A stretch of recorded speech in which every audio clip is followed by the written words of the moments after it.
Il est 16 heures précises, donc bonjour à tous, bonjour aux 125 participants, 130 participants, le compteur s'affole, mais 130 participants à ce webinaire qui traite du parangonnage des logiciels de suivi de consommation énergétique. Ce webinaire organisé par le CNFPT avec la FNCCR, l'ITF et Jumagie va vous être présenté dans sa connexion avec le service formation par Emmanuel Poncet, à qui je vais passer la parole.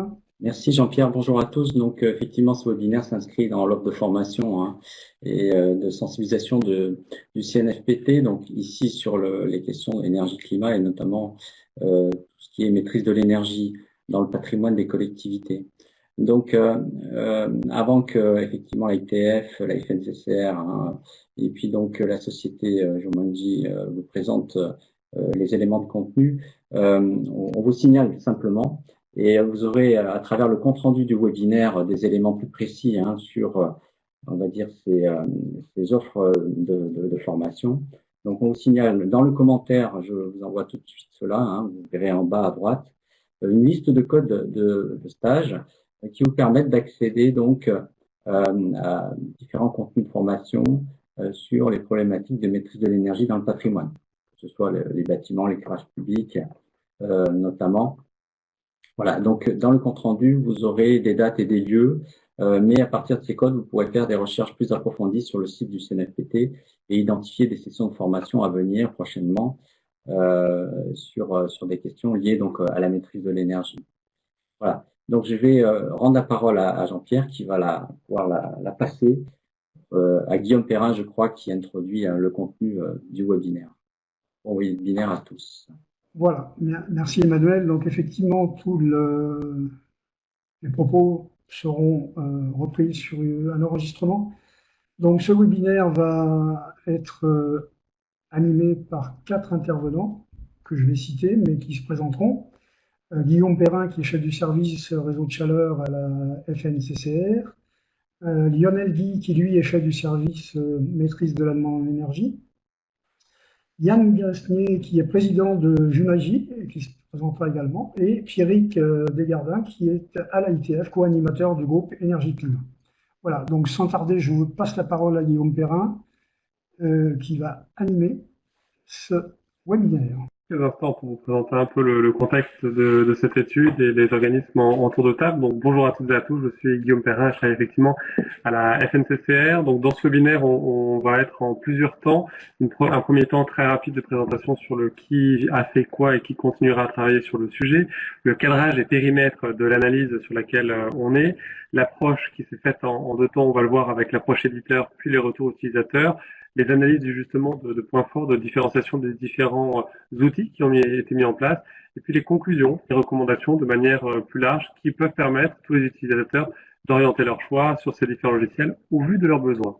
Un mot peut-être sur l'un des acteurs en tour de table, je laisserai les autres se présenter. La FNCCR, Fédération nationale des collectivités concédantes et régies, on rassemble un peu plus de 850 collectivités de tout type, du rural au très grand urbain, de l'interco, des communes, syndicats d'énergie, départements, régions, très variés, communautés d'agglo, métropoles, etc.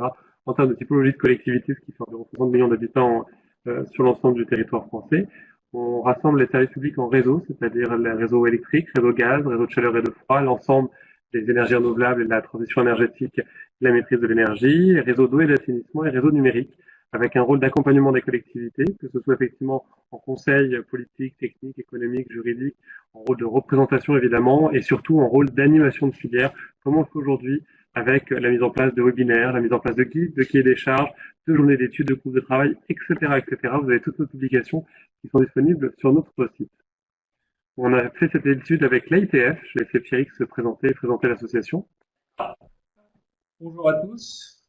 Donc Pierrick Desgardins, donc je suis co-animateur du groupe Énergie Climat de l'ITF et responsable énergie de la ville de Versailles.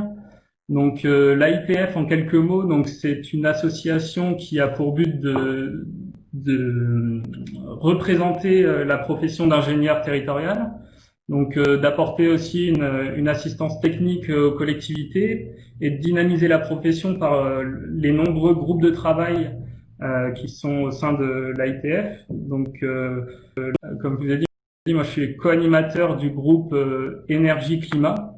Donc ce groupe de travail énergie-climat, il se réunit deux fois par an pour donc avec la FNCCR notamment, le CNFPT et la Morse pour faire des points sur les actualités de notre domaine, ainsi que pour discuter avec les différents acteurs, donc EDF, Engie, Enedis et GRDF, plus précisément.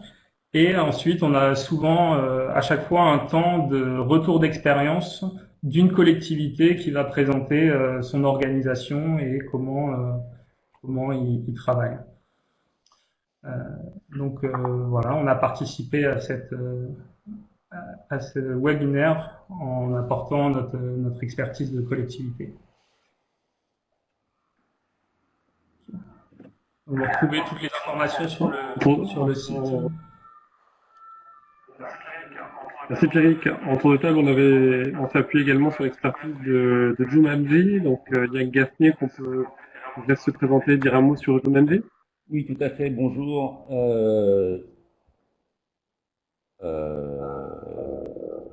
J'ai juste un souci, c'est que j'ai perdu le partage.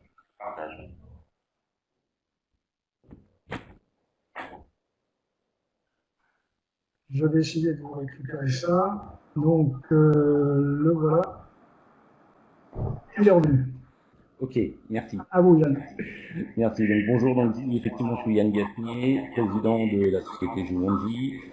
Jumanji a pour but d'accompagner ses clients dans l'accélération de la transition énergétique sur la base de 4 piliers essentiels. Le premier, c'est le choix d'un outil de connaissance et de pilotage de son environnement énergétique au sens large du terme, afin de définir quelles sont les actions prioritaires à mener pour rentrer dans cette démarche, de définir ensuite les financements de ces différentes actions qui ont été trouvées, avec pour objectif cette logique bien connue en marketing qui est du coût à 1 euro symbolique. Et puis d'accompagner sur la sensibilisation de toute la chaîne d'acteurs pour pouvoir maintenir au fil du temps cette démarche d'amélioration énergétique de son patrimoine. Pour ça, on a nos compétences. On s'appuie également sur un écosystème qui aujourd'hui commence déjà à prendre un minimum d'ampleur avec Green Canopy, Oxygène Solutions. Alors Green Canopy qui s'occupe surtout du financement et de la valorisation des certificats d'économie d'énergie, Oxygène Solutions qui est plutôt axé sur le domaine de la santé, mais qui est aussi intermédiaire dans le pilotage des contrats de performance énergétique. H3C Énergie qui est un bureau d'études d'ingénierie énergétique, DJP qui est un fabricant de solutions d'optimiseurs de relance de chaufferie à combustible, Steen qui est spécialisé dans la mise en place de réseaux de chaleur basse température,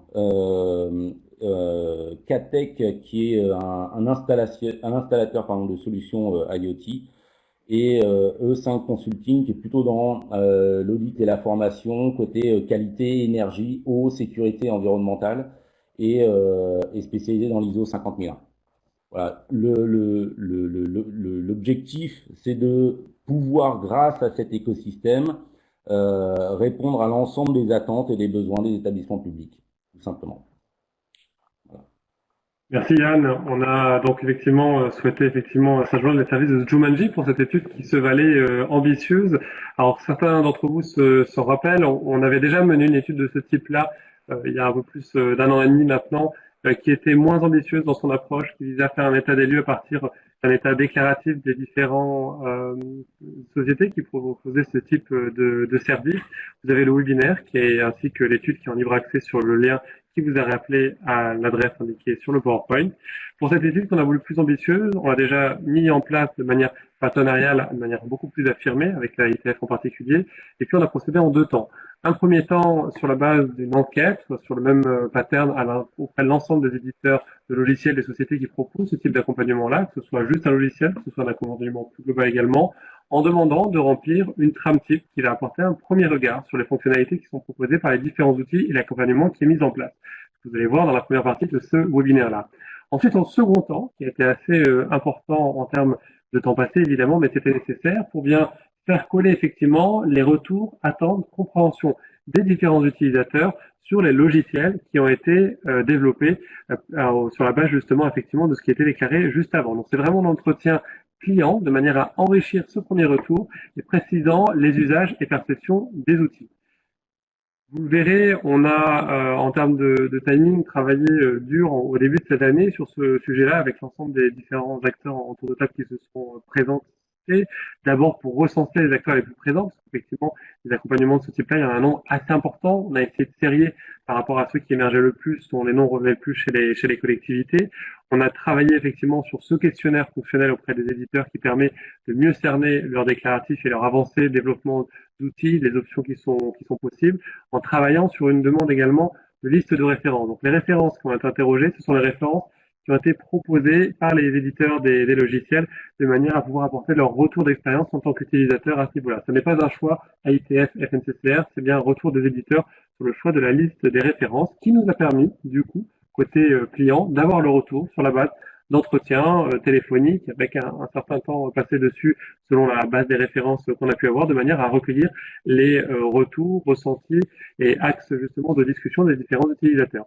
Alors, je précise bien que tout ce que vous allez voir, on l'a fait non pas dans le but de dire cet outil ne va pas, cet outil ne fonctionne pas, celui-là est génial, etc. Pas du tout. C'est l'idée de vous donner un panel maximum des outils qui sont possibles et plus utilisés à l'heure actuelle dans les collectivités, ce qui m'amène à 2 remarques.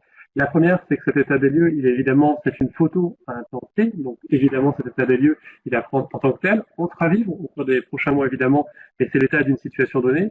Et le deuxième point, c'est que effectivement, vous allez voir les outils certains outils tirent la épingle du jeu sur certains critères, d'autres sur d'autres critères. Donc c'est avant tout vous en tant qu'utilisateur qui allez devoir non pas chercher l'outil qui matche avec le plus de critères de manière absolue, mais bien le plus de critères par rapport à votre choix personnel. Et vous le verrez plus spécifiquement dans les diagrammes araignées qui nous permettent d'avoir un panel assez global.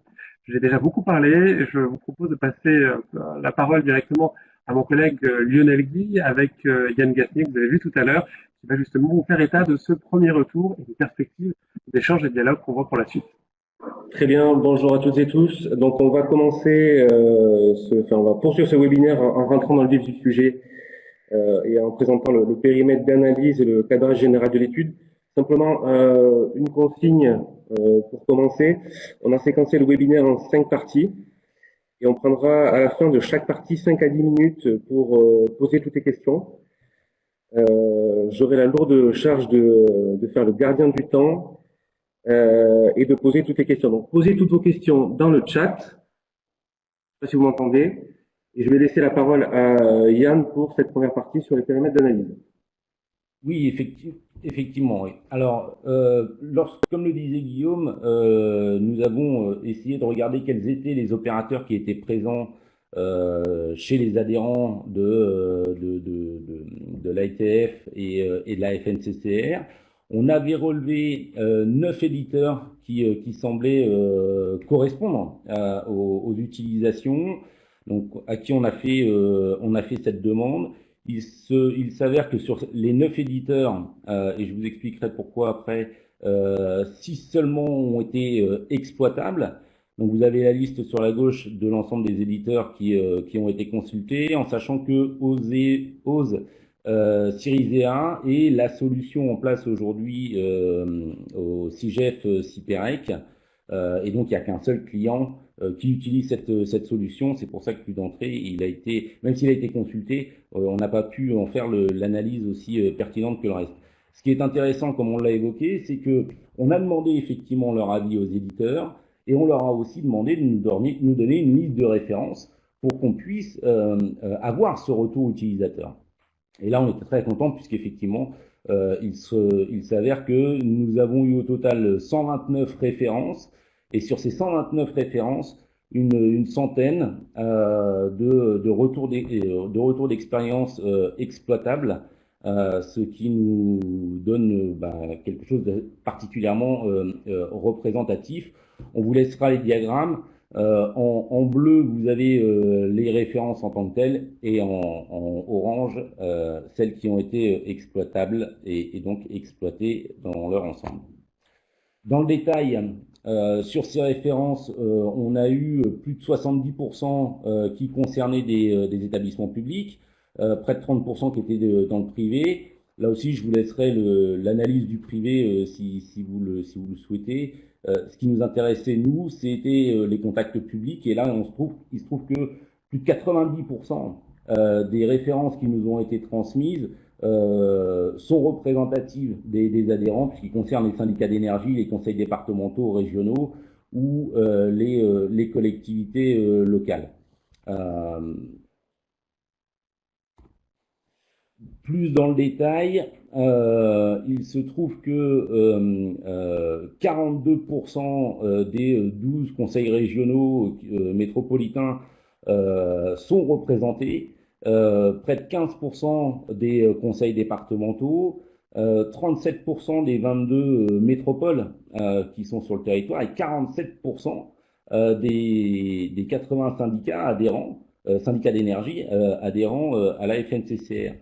Donc, on est là vraiment sur une étude qui à la fois est significative puisque on touche un grand pourcentage de ces différentes catégories, ce qui montre aussi l'implication de l'ensemble de ces entités et au moins leur sensibilisation à cette problématique, en sachant encore une fois que ce ne sont que les références des opérateurs que nous avons consultés.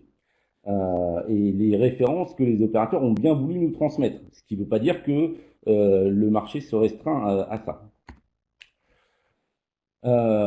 Une petite vision sur qui et où, quel éditeur est implanté sur quel secteur. Ce qu'il en ressort, c'est que 3 éditeurs sont présents chez des gestionnaires d'actifs, 5 sont présents dans les syndicats d'énergie et 7 dans les conseils départementaux, régionaux et collectivités. Ce qui veut dire que tous quasiment sont présents sur ces différents environnements et la présence donc était hétéroclite des éditeurs. Là aussi, dans cette continuité, le taux d'analyse de ces différentes références, vous voyez, par éditeur, hormis Citron, parce que les informations qui nous ont été transmises et puis l'histoire du Covid a fait que on n'a pas pu aller jusqu'au bout des références qui nous avaient transmises, mais sinon on est à 80, 90, voire 100% d'analyse des références qui nous ont été transmises. Et sur les différents secteurs d'activité, on est à 90, voire 100% dans les différents secteurs. Donc une très bonne représentativité du secteur. Lionel. Merci Yann pour cette première partie. On a une seule question qui concerne l'utilisation des outils au niveau des communes. Est-ce que l'analyse qui a été faite et l'analyse des solutions porte bien sur l'ensemble je dirais des strates administratives françaises? Est-ce que toutes les solutions sont couvrent tout le panel des collectivités locales et de leurs groupements? Alors, pardon, j'ai pas compris la question en fait. Ah, d'accord. Donc simplement, est-ce que le champ de notre analyse, de notre étude, couvre l'ensemble des communes et de leurs groupements et des outils qu'ils peuvent utiliser? Alors, Oui, les références qui nous ont été transmises ont été ensuite catégorisées pour que ce soit plus lisible, mais on a toutes les strates qui sont représentées, aussi bien des mairies que des agglomérations, des communautés de communes. On a vraiment tout qui a été représenté avec cette distinction. Effectivement, les syndicats d'énergie sont beaucoup plus représentés que les autres. On a une deuxième question, et tu me dis bien si tu entends bien ma question, parce qu'apparemment il y a des problèmes de son. Au niveau de l'outil Virtuose, est-ce que tu as pu prendre contact avec des conseillers en énergie partagée?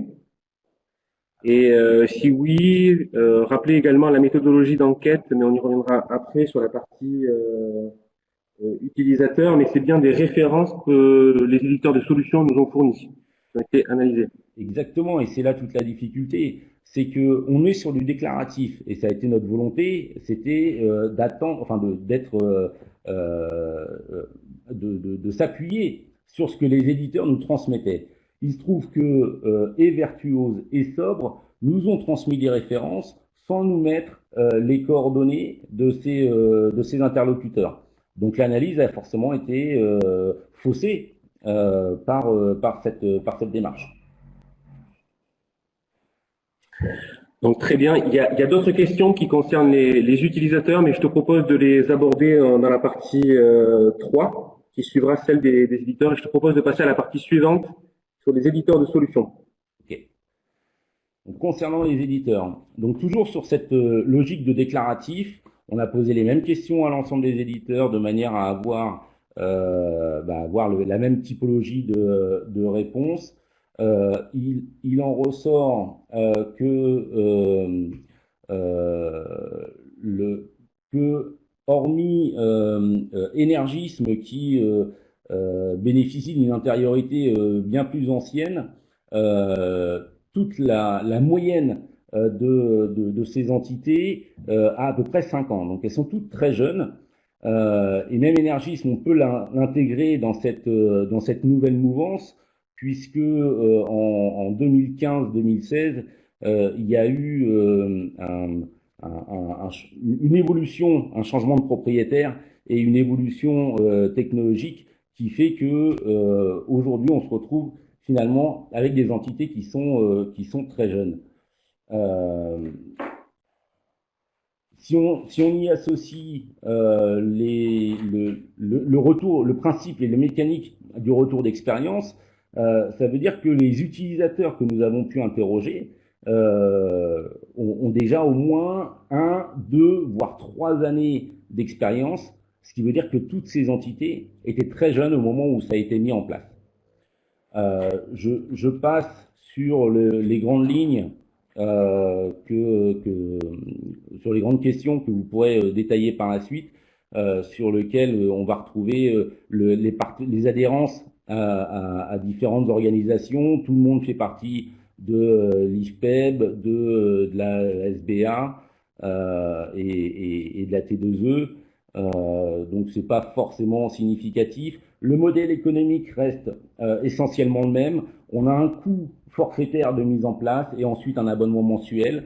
Donc il n'y a pas de singularité particulière sur ces points-là. Ils sont tous hébergés en France ou en Europe. Et a priori, les outils sont relativement simples d'utilisation puisqu'il suffit d'une demi-journée, voire une journée, pour être opérationnel sur ces outils. Bouge pas, Yann, je vais te remettre ça en ordre. Ah, t'es reparti sur un chargement, là. Attends, laisse-moi faire. Je te laisse. C'est Jean-Pierre, hein. Je te remets le PDF. Merci. Là où il en était, c'est formidable. Super. Je t'en prie. Merci. Donc, on va s'attacher sur des choses qui sont peut-être, à mon sens, plus importantes. C'est la typologie et la structuration de ces établissements. sur le ratio entre la partie métier, je veux dire, ou la volumétrie des équipes métiers par rapport au volume global des entités. Et là, on se rend compte effectivement qu'il y a deux approches. Une tendance plutôt métier avec à peu près 50% des équipes qui sont des managers de l'énergie et des data scientists, et une autre qui a fait le choix de partir plutôt sur ce qu'on va appeler une solution informatique, donc en privilégiant des équipes informatiques. Je ne porte absolument aucun jugement, je fais simplement un constat que voilà, il y a deux tendances et que ces deux tendances forcément ont des conséquences sur l'outil par lui-même et la manière d'aborder ce sujet. Voilà, on vous a mis une petite nomenclature sur ce fameux questionnaire que nous avons transmis à l'ensemble des opérateurs. C'était un questionnaire fonctionnel sur lequel on leur a demandé d'apporter des réponses, dans lequel il y avait 10 thématiques, 64 questions. Et donc le résultat de cette analyse, là pour le coup, il a été réparti dans deux diagrammes distincts pour que ce soit plus lisible. Et il faut savoir que donc la répartition des éditeurs est faite de manière complètement aléatoire. Ce qu'on constate dans un premier temps, c'est que même sur la base du déclaratif, tous ne font pas tout. Donc, on peut déjà féliciter les éditeurs de cette franchise de pas systématiquement dire ok, je fais tout et puis on voit par la suite. Donc c'était plutôt quelque chose de positif. Mais on peut aussi mettre en avant le fait que on peut sortir quand même des singularités pour chacun de ces éditeurs. Donc on va avoir ces points communs qui sont les points essentiels sur l'intégration des données, la GED, l'acquisition des factures et les éléments de restitution, c'est tout ce qui est indicateur, rapport, widget, éléments dynamiques, sur lesquels ils sont tous a priori compétents. Et puis, quand même, on va retrouver quelques points singuliers, comme MacMy Sobre sur l'accompagnement des utilisateurs, sur Dipty et UbiGreen sur le contrôle des factures, Adviseo et Citron sur les objets connectés, et Energism et UbiGreen sur les indicateurs et les rapports. Okay, très bien, tu m'entends Yann? C'est bon. Tu m'entends? Oui. Sur la partie, il n'y a pas eu énormément de questions hein, sur la partie chat, simplement une réflexion sur des outils qui n'ont pas été répertoriés.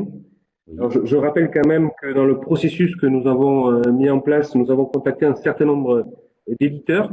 Parmi ces premières sollicitations, certains éditeurs n'ont pas souhaité répondre à notre enquête.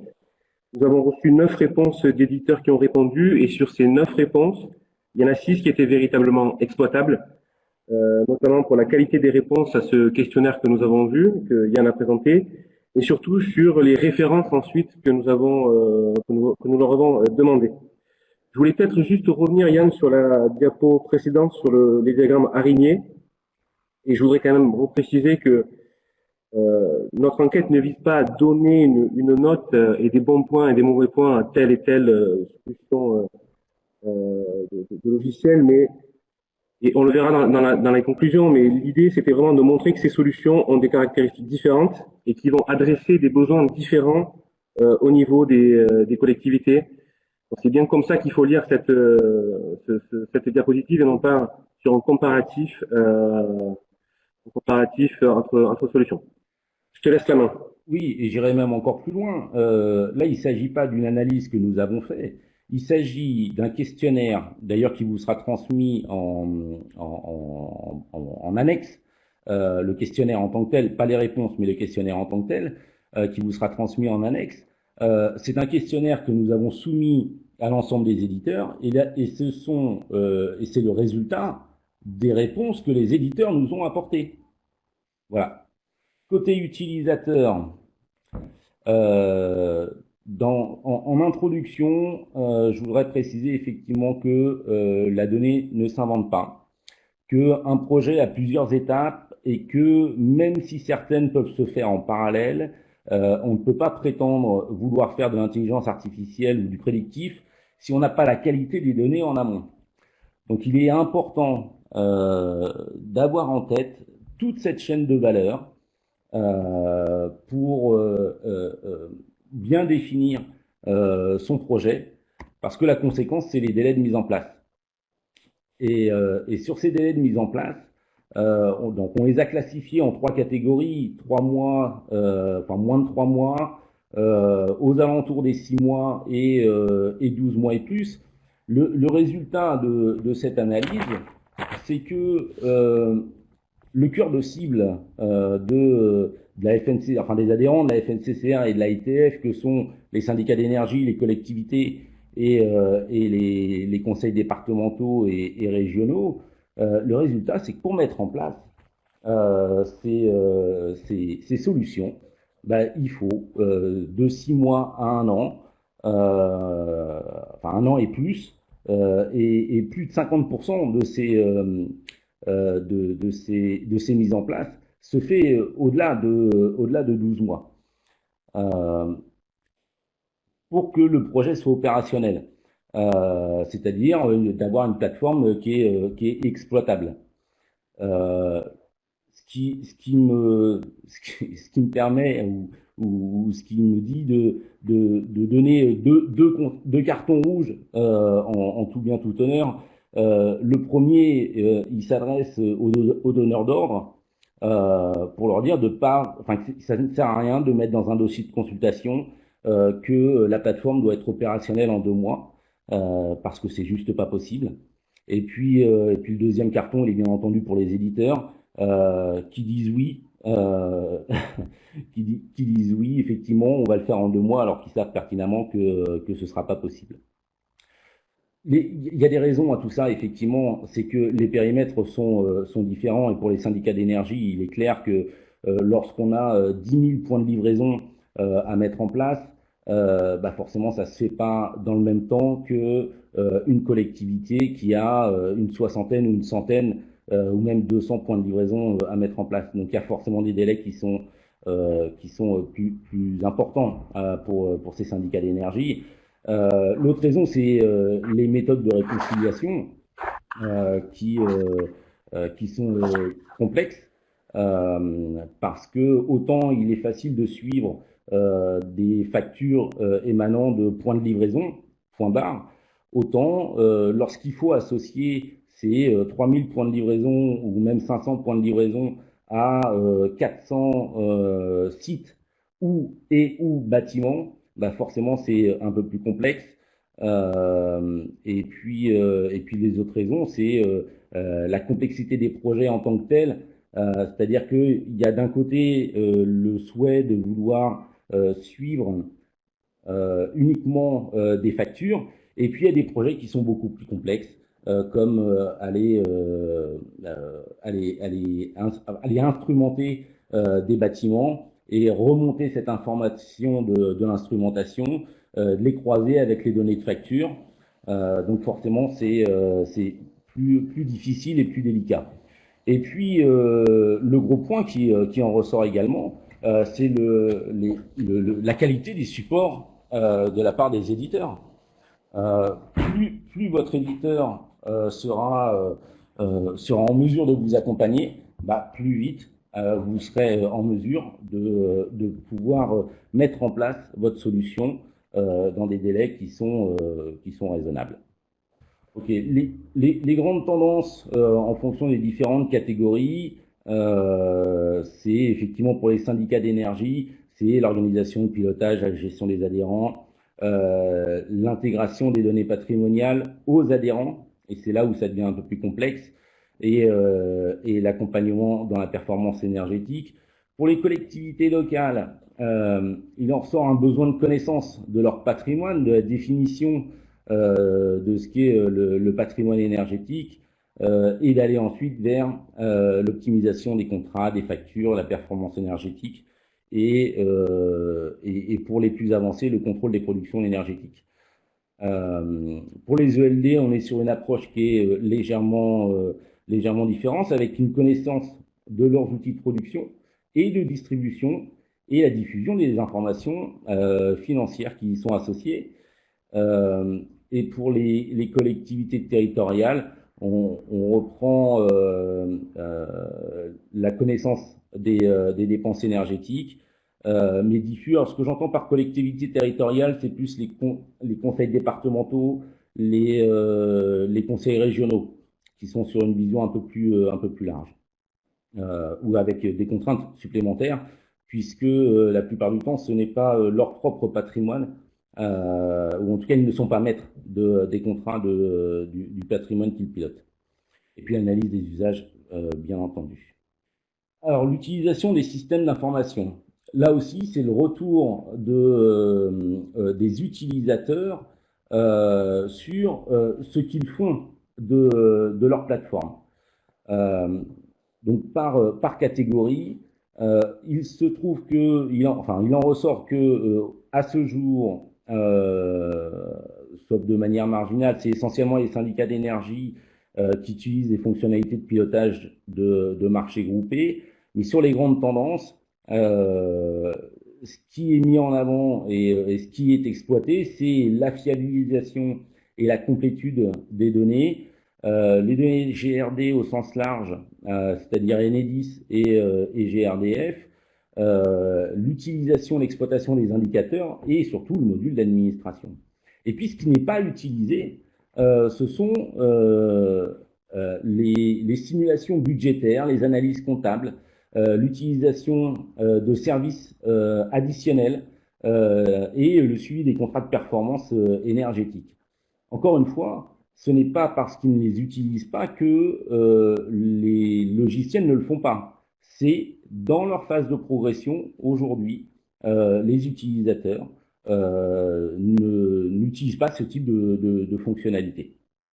On a essayé de faire une vision un peu plus simplifiée en retirant tout ce qui n'est pas exploité. Et puis là, on se rend compte que on a quelques tendances où effectivement tout ce qui est conseils régionaux, départementaux est plutôt sur une logique multi-énergie associée avec les données GRD et ensuite les indicateurs de la GED et de l'IoT. Les collectivités sont plus sur de la fiabilisation, sur la multi-énergie et les indicateurs, mais aussi les contrats de performance énergétique. Et puis les syndicats sont plutôt sur du recalcul de la facture, de la donnée GRD et l'exploitation des indicateurs. Côté éditeur, donc c'est les mêmes questions, c'est la même analyse, c'est simplement une restitution qui est différente, de manière à ce que vous puissiez vous positionner aussi par rapport aux utilisations des logiciels qui sont présents. Là aussi, il en ressort quelques tendances de la part des utilisateurs de ces logiciels, qui est donc le module d'administration, les données GRD, les indicateurs. Et puis, ce qui n'est pas exploité, on retrouve à peu près les mêmes idées, hein, c'est la simulation budgétaire, les analyses comptables, le décret tertiaire qui est complètement oublié, on va dire, ce qui veut dire que les utilisateurs à ce jour n'utilisent pas les plateformes pour répondre à cette problématique du décret tertiaire. Et puis les contrats de performance énergétique, toujours. Pareil, en vision simplifiée, donc on a exclu les points qui n'étaient pas abordés. Là, on en ressort aussi quelques grandes tendances. Ce sont les utilisateurs de Citron, Dipty et Adviseo qui ont une attention toute singulière et une exploitation de la fiabilisation et de la complétude de données. Pour le recalcul de la facture, il y a une singularité pour les utilisateurs de la solution Dipty et puis dans une moins grande mesure Adviseo, Citron et Macma. Ceux qui vont au-delà de simplement les legs et le gaz, donc qui vont aller chercher des informations liées aux factures de réseaux de chaleur, d'eau ou d'autres sources d'énergie sont plutôt les clients Adviseo et Citron, et dans une moindre mesure d'Ipti et Énergisme. Pour les données GRD, même si dans l'ensemble tous ont un intérêt pour les données Enedis, les pas 10 minutes et les pas journaliers de gaz, c'est plutôt les clients d'Ipti, d'Énergisme et Adviseo qui sont rentrés dans cette démarche-là. Concernant les widgets et tous les indicateurs dynamiques, plutôt les clients Adviseo, Citron, Macma Solutions et puis Énergisme. Ce sont les clients Citron et Macma qui sont les plus avancés dans l'exploitation des rapports et dans une moindre mesure les clients d'Énergisme. Donc pour la JET, c'est plutôt Citron. Et pour l'utilisation des services additionnels, plutôt Citron et Adviseo, et l'IoT, Adviseo et dans une moindre mesure Ubigreen et Citron. Voilà, encore une fois, l'objectif c'était de montrer les tendances de comment sont exploités les outils par les clients de ces différents éditeurs. Voilà, Lionel, est-ce que nous avons des questions? Oui, est-ce que tu m'entends? Oui, je t'entends. Alors, juste un rappel pour toutes les questions dans le chat. Effectivement, l'étude ne vise pas l'exhaustivité des solutions. Et on y reviendra dessus. Est-ce que tous les types de bâtiments peuvent être intégrés dans les outils de suivi? Alors la réponse est oui, oui, tout à fait. Un bâtiment est considéré entre guillemets comme un objet d'un point de vue informatique du terme. Donc à partir du moment où on met une instrumentation ou un ensemble d'instrumentation sur un bâtiment, et ben on peut le suivre. Après la question c'est la pertinence. Très bien, merci. D'autres questions? Comment finalement on peut améliorer cette phase de délai initial? Il y a plusieurs options, mais là typiquement, ça fait partie des conclusions et des préconisations qu'on explique en fin de séance. On a essayé quand même d'apporter des réponses aux questions qu'on soulevait. Alors, juste un point d'organisation, Yann, est-ce que tu peux répéter mes questions parce qu'apparemment il y a certaines personnes qui ne m'entendent pas. Donc, dernière question, quel est le lien, mais tu en as un peu parlé, quel est le lien qu'on peut faire avec le décret tertiaire? Alors, quel est le lien qu'on peut faire avec le décret tertiaire? Ça, c'est la question. La réponse, c'est il y a un ensemble d'informations qui sont actuellement traitées par les différentes plateformes. Donc, on a des bâtiments, on a des factures, donc des consommations, on a parfois des objets connectés qui apportent de la donnée supplémentaire. Le lien qu'on peut faire, c'est la capacité, à traiter ou à mettre en évidence des indicateurs qui permettent d'avoir une vision sur l'échéance et les engagements qu'on doit prendre. Ça, c'est le premier point. Et le deuxième point, c'est que la plupart des outils proposent la mise en place de plans d'action. Et c'est justement la capacité à ces outils de faire la corrélation entre les plans d'action qui sont créés à l'intérieur de ces outils, l'impact de ces plans d'action et éventuellement la modification du timing de mise en place de ces plans d'action avec les conséquences que ça peut avoir sur les engagements qui ont été faits. Donc c'est une question d'indicateur. C'est pour ça qu'à mon sens c'est pas très compliqué. Mais encore une fois, il n'est pas dit là que les outils n'apportent pas de réponse à la problématique du décret tertiaire.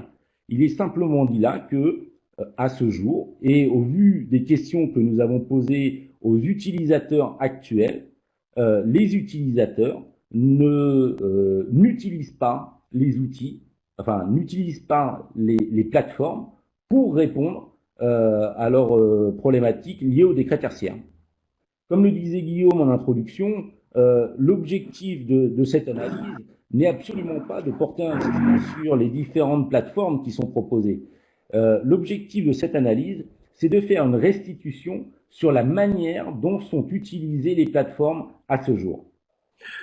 Très bien, très bien. Simplement pour préciser un point également méthodologique, donc aujourd'hui c'est un premier webinaire de restitution, il y en aura d'autres au deuxième semestre, mais également on va publier un guide où on présentera l'ensemble de la méthodologie que nous avons employée pour réaliser cette étude. Je te propose de basculer sur la partie suivante. Ok, donc les points forts des éditeurs. Encore une fois, ce n'est pas un point de vue personnel, c'est un retour des utilisateurs de ces différentes plateformes. Donc éditeur par éditeur. Virtuose, on peut en sortir un appui d'un grand groupe et une solution économique. Juste une précision concernant Virtuose. Donc sur le déclaratif, nous n'avons eu aucun utilisateur avec les coordonnées, donc on n'a pu joindre personne. Mais il se trouve que un utilisateur a testé plusieurs plateformes et lorsqu'on a fait notre entretien, il a pu m'évoquer un certain nombre de points sur Virtuose. Donc on a des bribes d'informations sur Virtuose, ce qu'on n'a pas chez Sobre par exemple. Donc appui d'un grand groupe, solution économique.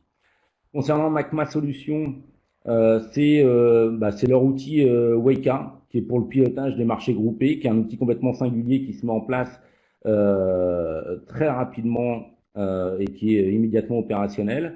Et il dispose d'un outil de réconciliation également, qui est un élément non négligeable. Et il propose une solution en 2 outils dissociables.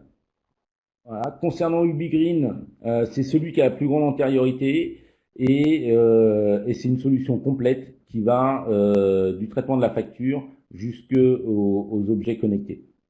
Concernant Energisme, c'est sa capacité à exploiter les données IoT et c'est son autonomie dans la gestion des indicateurs et des rapports. Ils ont créé un outil complètement ouvert qui permet à l'utilisateur de faire à peu près tout ce qu'il veut dans ces indicateurs. Concernant Citron, pareil, c'est une solution qui est complète, qui va de la facture jusqu'à l'IoT et qui propose du management de l'énergie et les services d'un accompagnement d'un bureau d'études. Concernant Adviseo, c'est l'appui de la CETEC. Alors pourquoi est-ce que je précise ces différents appuis? Ça montre l'assurance de ces entités et la sécurité de ces entités. Une solution complète donc qui va de la facture jusqu'à l'IoT et un outil une capacité d'intégration et d'exploitation simplifiée des données IoT et du management de l'énergie, bien entendu. Et concernant Deepkey, donc il dispose également d'un outil de réconciliation, ce qui simplifie les délais de mise en place. Ils ont vraiment une capacité à traiter des très gros volumes de données et ils ont une solution sur étagère. Voilà, on a essayé d'avoir cette vision, ce retour de forme de satisfaction qu'on a catégorisé en 3 grands axes, très bon et doit s'améliorer. C'est vraiment l'expression des utilisateurs et il faut vraiment mettre ce graphe et prendre ce graphe avec toute la relativité que ça implique, c'est-à-dire c'est l'expression des utilisateurs qu'il faut mettre en rapport avec le nombre et avec la qualité des références qui nous sont proposées. Encore une fois, chaque éditeur nous a transmis sa liste de références avec la capacité de pouvoir les contacter. Mais si on prend Magma Solutions par exemple, euh, s'ils nous avaient envoyé que les 7 très bons retours, ils auraient eu 100% de satisfaction. Alors, ils ont quand même chacun a joué le jeu avec des volumes de référence qui sont vraiment très importantes et donc ça met des tendances, mais je pense qu'il faut relativiser l'ensemble de ces retours. Alors, on fait pareil, hein, tu reprends mes questions pour les gens qui m'entendent pas. D'accord. Est-ce que tu peux expliquer ce que c'est qu'un outil de réconciliation? Oui, l'outil. En fait, vous avez d'un côté, en tant qu'utilisateur, vous avez d'un côté des points de livraison. Donc, que ce soit gaz, élec, eau ou ce que vous voulez. Et puis, de l'autre, vous avez un patrimoine bâti. Donc, vous avez des bâtiments. Donc, vous avez des sites. Sur ces sites, enfin, à l'intérieur de ces sites, vous pouvez avoir plusieurs bâtiments. Et puis, à l'intérieur de ces bâtiments, vous allez avoir plusieurs usages. L'outil de réconciliation va permettre d'associer de manière plus ou moins automatique l'ensemble des points de livraison qui sont pilotés, donc des éléments de facture qui sont pilotés par la collectivité à son patrimoine lorsque la connaissance n'est pas totale et parfaite de la part des futurs utilisateurs. Et ce qui est malheureusement souvent le cas, même quand il y a une grande connaissance, le résultat c'est que finalement on oublie toujours des choses et finalement on passe toujours à côté de données. Et c'est ce qui explique pourquoi est-ce que les délais de mise en place sont très longs. C'est parce que justement chaque utilisateur et sur chaque projet on est confronté à cette problématique de réconciliation, d'association entre les données points de livraison facture et les données patrimoniales. Merci. Yann, est-ce que tu peux réexpliquer la méthodologie que tu as employée pour échanger avec les utilisateurs? La méthodologie que j'ai utilisée pour échanger avec les utilisateurs. J'avais une matrice de thématiques, de questions, et pendant 1 à 2 heures, on échangeait sur leurs différents projets. Et je cochais un certain nombre de cases d'un côté et je prenais des notes de l'autre. Très bien. Très bien, très bien. Je rappelle que ces utilisateurs étaient, les coordonnées étaient fournies par les éditeurs de solutions. Est-ce que on peut réaliser avec les solutions sur lesquelles tu as échangé, que tu as étudié, est-ce qu'on peut faire des liens avec d'autres outils? Dans le chat, on m'a cité les outils Atal ou Aztec. Est-ce qu'on peut faire des liens avec des outils déjà existants en collectivité? Alors, je ne prendrai pas l'engagement de dire on peut ou on ne peut pas. La seule chose que je peux restituer, c'est le fait que je n'ai pas eu de retour de la part des utilisateurs sur le fait que ça a été fait. Donc ça ne veut pas dire que ce n'est pas possible. Ça veut simplement dire que les retours d'expérience que j'ai eus, ou dans les retours d'expérience que j'ai eus, ça ne m'a pas été évoqué. Très bien. Alors, il y a un certain nombre de questions qui reviennent sur le choix de la solution. Est-ce que tu aurais des conseils à donner sur faire le bon choix en fonction de ces besoins, comment on peut mettre en concurrence un peu tous ces outils et comment on peut connaître leur degré d'évolution dans les années à venir, puisqu'on s'engage quand même sur des contrats de 2 ou 3 ans. Donc, comment faire le bon choix? Alors, vous l'aurez dans les conclusions, mais en prémisse, ce que je pourrais vous dire, c'est déjà de savoir quelle est l'ampleur de votre projet. Qu'est-ce que vous voulez faire réellement? À partir du moment où vous avez posé exactement ce que vous souhaitez faire, à partir du moment où vous avez posé votre environnement, à partir du moment où vous avez posé vos échéances, une fois que vous avez toutes ces données, à ce moment-là, vous pouvez vous appuyer sur ce rapport ou faire une consultation pour dire, OK, par rapport à mes attentes, quel est l'outil qui se rapproche le plus de ce dont j'ai besoin. Très bien. Est-ce que il existe des outils en format libre ou open source? Je n'en ai aucune idée. Très bien. J'ai une question aussi un peu technique. Les éditeurs présentés ont-ils des API sous architecture REST? Je n'en ai aucune idée et ça ne m'a pas été évoqué. Encore une fois, si ces éditeurs ont ce type d'API ou ce type de développement, notre analyse n'est pas une analyse journalistique sur les éditeurs, c'est une analyse sur l'utilisation qu'en font les utilisateurs. D'accord.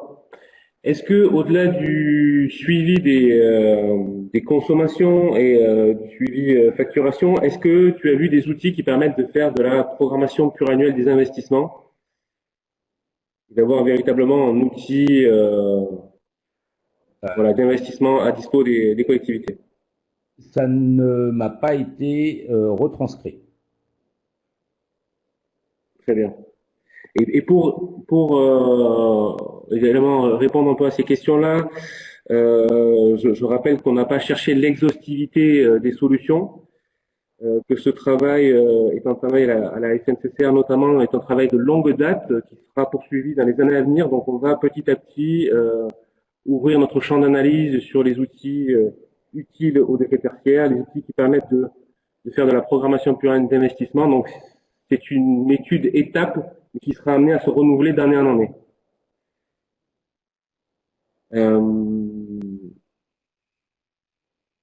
Voilà, on peut passer à la partie suivante. On est sur les conclusions. Guillaume, je te laisse la main sur les conclusions. Oui, merci Yann. Alors, je reprends la main, tac, et voilà. Conclusion. Alors effectivement, on a un certain nombre d'éléments qui ressortent d'ores et déjà, même si effectivement, comme l'ont signalé à la fois Lionel et Yann, pardon, on sera bien sur une dynamique pour le coup qui nous permettra de poursuivre l'échange au cours des mois à venir. D'abord parce que c'est une photo à un instant T, d'autre part parce qu'il y a un certain nombre d'éléments qu'on n'a pas forcément encore assez creusés, si je peux dire, et qui nécessitent effectivement cette avancée à ces niveaux-là. Ce qui est intéressant sur ce qui ressort d'ores et déjà à cette phase de conclusion de cette première étape, déjà une belle avancée sur ce sujet-là, c'est qu'effectivement il y a une dynamique au vu des graphiques que nous a mis Yann qui est nécessaire d'accompagnement, la mise en place de ces outils-là, d'une part pour réduire le temps d'acculturation, d'autre part pour être plus efficace encore dans leur utilisation par la suite. Donc effectivement, il y a une dynamique d'approche qui est assez intéressante, qui peut se focaliser ou se concrétiser, se matérialiser sous la forme de clubs utilisateurs en particulier. Dans les conclusions recommandations, on ne saurait que trop insister sur l'importance de connaissance de son patrimoine. D'une part, parce que ça permet de gagner un temps non négligeable, effectivement, lors de la mise en place des outils qu'a présenté Yann avec ce temps d'acculturation qui est assez intéressant. D'autre part, parce que plus on connaît son patrimoine, plus on peut passer du temps à l'optimiser avec effectivement toutes les fonctionnalités qui sont permises par ces différents outils. La dynamique de bonne réception des factures est importante, à la fois à l'échelle du bâtiment et de l'agrégateur qui en a effectivement l'approche en tant que telle, et effectivement parce que il faut s'assurer aussi un recalage assez précis, d'une part parce qu'il y a des économies importantes à réaliser dès lors qu'on va comparer ces factures réelles, ces factures émises, reçues, pardon, et sa consommation réelle de bâtiment. Il y a un gisement d'économie non négligeable qui siège. Et d'autre part parce qu'effectivement, c'est dans les axes d'optimisation d'un certain nombre d'outils, donc d'où cette vigilance à avoir à ces niveaux-là. Et le gain de temps qui en résulte pour tout le monde dans les importations de factures. L'autre élément, c'est effectivement de bien connaître ses besoins et maîtriser le périmètre de son projet. Il ne s'agit pas de viser sur l'ensemble des critères dans une vision vraiment exhaustive du sujet, c'est de dire quels sont vraiment mes besoins propres. Mes besoins propres, en tant que gestionnaire de patrimoine, de mes bâtiments, ne seront pas exactement ceux du voisin d'à côté ou autre. On a essayé de fonctionner pour cela par des typologies d'acteurs. C'était le début de notre étude en disant, ben voilà, à peu près les besoins qu'on a pu recenser sur tel et tel type d'acteurs, les outils qui matchent sur tout partie de ces besoins-là. À vous ensuite de faire le choix à partir de là, notamment sur les typologies qu'on attend, les critères qu'on attend, l'accompagnement aussi dans une approche globale d'utilisation des logiciels qui peut être important. La question du calendrier, donc à la fois la préparation de l'amont, du déploiement d'un tel outil, de son utilisation, et la vision long terme après qui en résulte, et un paramètre qui est assez important aussi sur ces sujets-là. L'accompagnement est central globalement, c'est le point qui est assez commun qui ressort de tous ces éléments-là, puisque effectivement la mise en place des différents logiciels de suivi se conçoit dans un contexte qui est celui de la collectivité qui en fait la commande, qui en fait le suivi de manière globale, qui permet effectivement de l'adapter ou non à son patrimoine selon ses propres besoins. D'où l'importance de bien maîtriser son approche globale par rapport aux besoins que j'ai, qui peuvent différer légèrement parfois des offres qui sont précises, des temps d'ajustement, des délais, des coûts d'action qui peuvent être associés dans certains cas. Ce qui est important, c'est que la question besoin, c'est l'élément assez central sur lequel on n'insistera jamais assez, est assez importante sur ce sujet-là, et au détriment peut-être même du critère prix, puisque quand on regarde un petit peu l'étude économique, ça n'a pas été forcément le propos aujourd'hui, il y a des fourchettes de prix qu'on va retrouver chez les uns, chez les autres, mais en revanche, effectivement, pas forcément avec les mêmes fonctionnalités. Donc, selon vos besoins, ça va beaucoup plus orienter ce sujet-là. Enfin, peut-être dernier point de recommandation, à savoir que lorsqu'on est en phase de lancement de projet, donc je n'ai aucun logiciel et je souhaite m'atteler à la tâche de suivi des consommations de mon patrimoine, un engagement de 3 ans fait sens, puisque vous voyez, il y a un temps d'acculturation qui est non négligeable. Le fait de recenser tous ces points de livraison, d'avoir le bon suivi des factures, d'avoir le bon recensement dans les différents services pour avoir effectivement ce passage à l'action, 3 ans, ça paraît être une durée cohérente. En revanche, une fois qu'on est déjà acculturé, qu'on a déjà quelqu'un en place dans le service de la collectivité pour assurer cette tâche de suivi, d'optimisation et d'action long terme derrière, qui est le socle d'une action plus globale dans sa collectivité, un marché un peu plus court peut être plus intéressant. Pourquoi? Puisque vous l'avez vu, et on l'a bien insisté au début, c'est une photo à intenter des logiciels. Et ces logiciels, c'est un secteur qui est très dynamique, qui est déjà très jeune d'une part. Donc la photo déjà nous qu'on a fait il y a 1 an et demi, n'est pas la même que celle qu'on fait aujourd'hui. Et qui d'autre part, il y a un certain nombre d'actualités à la fois réglementaires et juridiques. Tout le monde a en tête des critères tertiaires, effectivement, à la fois des choix d'optimisation des différents entreprises développant ce logiciel-là qui sont présents, et puis bien sûr d'autres utilisateurs qui font qu'on va développer telle ou telle fonctionnalité qui n'était pas forcément présente. Donc du coup, l'idée d'avoir un temps de marché qui soit sur une durée cohérente au vu de ce dynamisme-là, c'est vraiment fortement encouragé de manière à avoir le meilleur outil au meilleur moment qui corresponde. Alors peut-être, est-ce qu'il y a une ou deux questions, Lionel, ou est-ce que je passe au point suivant des différents points d'échange? Je peux passer au point suivant. Ok. Prochaines étapes. Alors, on a vu effectivement qu'on a essayé de brosser de manière à la fois large dans l'ensemble des logiciels les plus utilisés en tout cas, essayer d'avoir ce premier travail de défrichage qui était assez conséquent. On remercie à la fois les éditeurs de logiciels, de leur plancher, de leur disponibilité, mais également les utilisateurs qui nous ont fait part de leurs critiques, que ce soit des critiques sur des points qui manquaient ou des points au contraire qui étaient vraiment différenciants qu'on a souhaité mettre en avant. Et effectivement, il y a une matière assez riche de cette enquête. On est loin d'avoir terminé cette dynamique-là. Donc, on va travailler sur le second semestre 2020 sur des ateliers plus spécifiques, à savoir spécifiques par rapport aux typologies de collectivités qui sont amenées à utiliser ces logiciels-là, puisqu'on voit que les besoins ne sont pas les mêmes selon les cibles. Et puis, par thématique aussi, en lien avec le groupe de travail achat d'énergie que pilote Lionel, qui va permettre effectivement de servir de socle et de permettre d'avoir ce rôle de catalyseur d'action que peuvent effectivement mettre en place tous ces logiciels dès lors qu'ils sont correctement utilisés eu égard aux besoins que vous avez évidemment. Je pense que ça fait un bon tour. Est-ce que voilà. Est-ce que du coup il y a d'autres dernières remarques ou on passe la main côté CNFPT pour la conclusion? Alors je vois que Yann avait fait un très beau graphique, je le signale, avec l'ensemble des utilisateurs qui ont fait part de leur retour d'expérience de ces différents logiciels-là.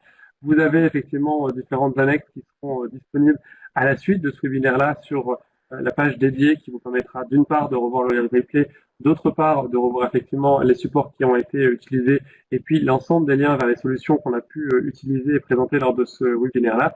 Évidemment, l'ensemble des contacts de ceux qui ont participé de manière assez assidue sur ce webinaire-là.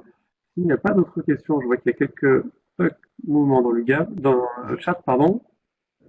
On peut passer à la Juste Guillaume, je voudrais rajouter une chose concernant les pièces jointes. Suite à un échange très constructif avec le SDEC 33, ils ont accepté de mettre à disposition leur CCTP qui intègre toute une nomenclature et toute une organisation pour que dans les dossiers de consultation, ils soient d'une certaine manière imposés aux distributeurs d'énergie de fournir les factures de manière normée, de manière structurée pour faciliter justement la captation et l'intégration de l'ensemble de ces factures. Donc un merci au SDEC 33 et effectivement le document sera en pièce jointe. Très bien. Pour compléter également, Guillaume, le contexte du programme accès que nous portons à FNCCR, on va édifier un certain nombre d'outils, CCTP, guides pour viser le décret tertiaire. Donc j'ai vu pas mal de questions dans le chat sur cette question-là, donc n'hésitez pas, on a toute une banque de données disponible sur le site internet du programme accès, programme-du-6-2e accès. Vous pouvez télécharger des outils gratuitement, des guides, des CCTP à utiliser pour vous aider à rénover votre patrimoine. Compléter effectivement ce que dit Lionel, et ce sera le dernier mot avant de passer la main à Emmanuel côté CNFPT. Le programme ACTE, c'est un programme bien à disposition des collectivités, c'est aussi votre programme. Donc on a un certain nombre d'idées du côté de la FNCCR, de l'AITF aussi, et de l'ensemble des partenaires qui travaillent sur ce sujet, la MF, la MRF, etc. Mais évidemment, il faut absolument que tous les outils vous correspondent avant tout. Donc si vous avez vous aussi des idées de guides, de cahiers des charges, n'hésitez pas à nous les soumettre. C'est avec grand plaisir qu'on fera en sorte de prendre le stylo et d'échanger avec vous pour avoir le meilleur outil qui vous corresponde au mieux. Emmanuel, je te passe la main côté CNFPT pour la conclusion, le dernier mot de ce webinaire. Oui, merci Guillaume. Merci Guillaume. Et donc, on peut constater que le chantier en question ici est énorme. Et donc, vous avez donné plein de perspectives. Donc, ce sera avec plaisir de travailler à nouveau pour tenir au courant les adhérents des communautés de la FNCCR de la suite de cette étude. Voilà. Donc, Jean-Pierre, je te laisse clore, on va dire, le webinaire, sachant que le 25 juin, donc d'ici quelques jours, vous allez pouvoir suivre un webinaire qui portera aussi sur les questions de maîtrise de l'énergie, mais cette fois-ci sur les problématiques de changement de comportement, comment les changements de comportement, comment on peut les accompagner de manière à ce que ça contribue à la maîtrise de l'énergie dans les bâtiments. Voilà. Donc, je vois que Jean-Pierre est toujours présent, donc je lui laisse la parole pour clore définitivement ce webinaire. Merci à tous et à très bientôt. Oui, merci à tous, aux intervenants, en premier lieu, puisque tous les propos ont été très clairs, documentés, sur un sujet qui est un sujet d'avenir, parce que on a bien vu qu'un état des lieux donnait différentes échelles de satisfaction, mais surtout, ces outils ont des performances que chacun doit pouvoir utiliser à son gré. Donc, c'est vrai que l'utilisation des suivis de consommation, de tout ce qui est gestion patrimoniale, représente une des grandes ressources de la MDE. Alors, tombe bien, le jeudi prochain, j'animerai aussi le webinaire consacré à la MDE dans les bâtiments tertiaires, avec Dorian Lidvin. Donc, n'hésitez pas non plus à écouter ce qui peut être fait là dans le domaine de l'action pour ces réductions de consommation, hormis leur pilotage et leur gestion. Voilà, et je voulais donc conclure cette réunion en vous proposant de retrouver son intégralité, c'est-à-dire la vidéo qui a été enregistrée, ainsi que tous les supports de présentation, les liens avec les annexes que vous a commenté Yann Gasnier et Guillaume Perrin, que je remercie encore une fois, ainsi que Lionel Guy et Pierrick Desgardins pour la qualité de leur intervention. Voilà, donc merci à tous. Bonne fin de journée et à une prochaine fois sur un webinaire de la transition énergétique.